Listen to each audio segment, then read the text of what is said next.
बिस्मिल्लाहिर्रहमानिर्रहीम। अस्सलामु अलैकुम। आज हम बात करेंगे ख्वाब में जनाजा देखने की ताबीर के हवाले से। अगर कोई ख्वाब में जनाजा देखता है तो इसकी क्या ताबीर है।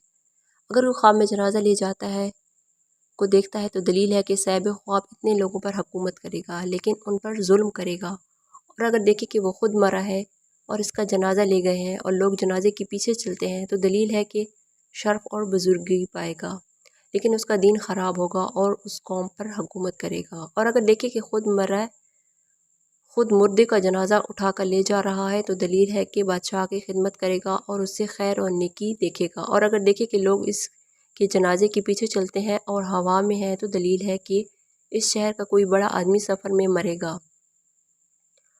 और अगर अपना जनाजा देखे कि ज़मीन पर जा रहा है तो दलील है कि सफ़र करेगा। हज़रत इब्राहीम करमानी रहमतुल्लाह अलैह ने फरमाया है कि अगर देखे कि ज़िंदा को जनाजा ले जा रहा है और इसके पीछे कोई नहीं है तो इसकी इज़्ज़त और मर्तबे और काम के नुकसान की दलील है। और अगर देखे कि लोग इसके जनाजे के पीछे थे तो इसकी तवील अवल के ख़िलाफ़ है। और अगर देखे कि इसका जनाजा जा रहा है तो दलील है कि लोगों पर जुल्म करेगा। और अगर देखे कि जनाजा हल्का है तो दलील है कि लोगों पर रहम करेगा और इसका हाल नेक होगा।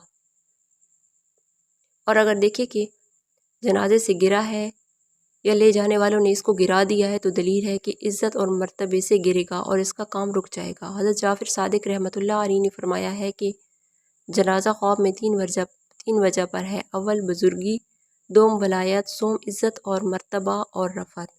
ये थी ख्वाब में जनाजा देखने की ताबीर।